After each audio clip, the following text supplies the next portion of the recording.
ஓம் நம சிவாய. சிவசிவ என்கிறார் தீவினையாளர், சிவசிவ என்றிட தீவினை மாளும், சிவசிவ என்றிட தேவரும் ஆவர், சிவசிவ என்னை சிவகதிதானே. இன்னைக்கு நம்ம பார்க்க போறது பிரதோஷ வழிபாடு.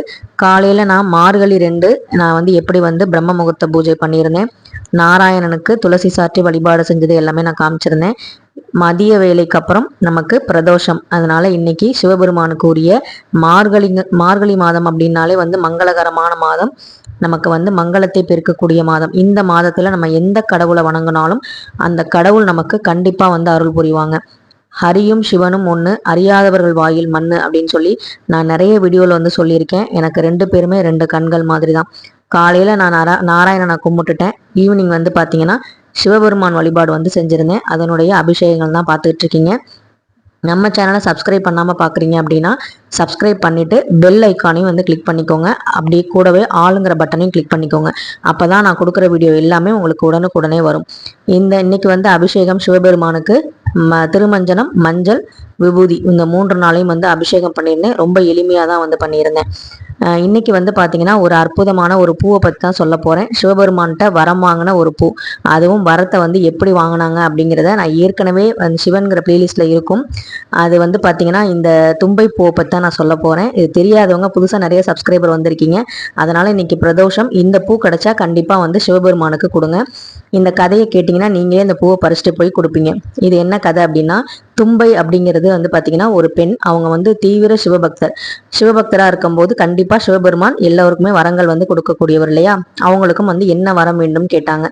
அடுத்த பிறவியில நான் உங்கள் திருவடி என்னுடைய தலைமையில இருக்கணும் அப்படின்னு சொல்றதுக்கு பதிலா எப்படி வரத்தை கேட்டாங்கன்னா, என் திருவடி உங்க தலைமையில இருக்கணும்னு சொல்லி மாத்தி கேட்டுட்டாங்க.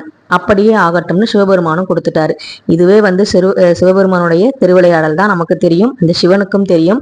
ஆனா அந்த பெண்ணுக்கு தெரியல. ரொம்ப பதட்டமாயி மன்னிச்சிடும் இறைவா, நான் தப்பா கேட்டுட்டேன், மாத்தி கேட்டுட்டேன் அப்படின்னு சொல்லும்போது, பரவாயில்ல, அடுத்த ஜென்மத்துல நீ ஒரு பூவா பிறந்து என்னுடைய தலையை சடாமுடியை நீ அலங்கரிப்ப அப்படின்னு சொல்லியிருந்தாராம். சிவபெருமானுடைய கருணையை பார்த்தீங்களா. ஸோ அதனால தும்பை பூ அடுத்த பிறவியில், அதாவது தும்பை பெண் அடுத்த பிறவியில தும்பை பூவா பிறந்து மலர்ந்து அந்த சிவபெருமானுடைய சடாமுடைய அலங்கரிக்கிற ஒரு அற்புதமான ஒரு பாக்கியத்தை பெற்றாங்க. அதுதான் தும்பை பூவோடைய கதை. நம்ம எப்படி வில்வம், பிச்சிப்பூ இந்த மாதிரி நம்ம சிவபெருமானுக்கு சாத்துறோமோ, அதே மாதிரி இந்த தும்பை பூ சாற்றும் போது ரொம்ப ரொம்ப மனசு மகிழ்ந்து நமக்கு நிறைய மகிழ்ச்சியான விஷயங்களை சிவபெருமான் செய்வாங்களாம். இதுதான் அந்த தும்பை பூ. இது சாதாரண பூ மட்டும் இல்லை, இது மூலிகை நிறைந்ததும் கூட. அது மட்டும் இல்லாமல் இது சளி தொல்லை இது மாதிரி இருக்கவங்க, ஒற்றை தலைவலிலாம் இருக்கவங்க இந்த தும்பை பூ மருந்தா பயன்படுத்துறாங்க. இந்த தும்பை பூ நம்ம சின்ன வயசுல தேன் பூன்னு சொல்லி அந்த காம்பில் வச்சு உருகுவோம் பார்த்தீங்களா. அந்த மாதிரி பார்த்தீங்கன்னா இது விளாண்டுருப்போம். அப்போல்லாம் இதோட மகத்துவம் நமக்கு தெரியாது. ஸோ இது தெரிஞ்சதுக்கு அப்புறம் கண்டிப்பாக எப்படி சிவபெருமானுக்கு சாத்தாமல் இருக்கிறது. அதனால எங்கள் வீட்டு பக்கத்தில் இந்த பூக்கள் நிறையா இருக்குது. அதனால நான் சிவபெருமானுக்கு தொடர்ந்து பிரதோஷ தினத்தில் இந்த பூவை சாற்றி வழிபடுறேன். தும்பை பூவை பறிக்கும் போது அந்த பெண்ணை நினச்சிக்குவேன், உனக்கு எப்படி சிவபெருமான் வரம் கொடுத்தாரோ அதே மாதிரி எங்களுக்கும் அந்த இறைவன் வரத்தை கொடுக்கணும் அப்படின்னு சொல்லி நான் வேண்டிக்கிட்டேன். ரொம்ப சந்தோஷமா இன்னைக்கு வில்வமும் சாற்றி வழிபட்டாச்சு. குலதெய்வ விளக்கும் ஏற்றியாச்சு. ஸோ அபிஷேகம் ஆராதனைலாம் முடிஞ்சதுக்கு அப்புறம் பஞ்சமுக விளக்கு, அதாவது 5 முகம் கொண்ட மண் அகல் விளக்குல எப்பவுமே சிவபெருமானுக்கு நான் தீபம் ஏற்றுவேன். அதையும் ஏற்றியாச்சு. இன்னைக்கு புதன்கிழமையோடு வரக்கூடிய பிரதோஷம். புத பிரதோஷம் அப்படின்னா பொன் கிடைத்தாலும் புதன் கிடைக்காதுன்னு சொல்லுவாங்க இல்லையா.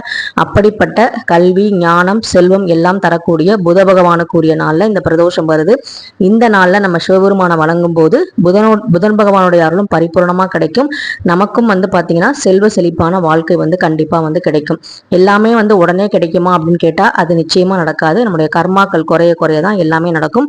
அது நம்ம கண்கூடா பார்க்க முடியும். முதல்ல நம்ம எப்படி இருந்தோம், இப்ப நம்ம எப்படி இருக்கோம்னு நம்மளே ஒரு தடவை அதிர்ச்சியா பார்க்கறவும் ஆச்சரியமா பார்க்குற அளவுக்கு அந்த இறைவன் நம்மளை உயர்த்துவாரு.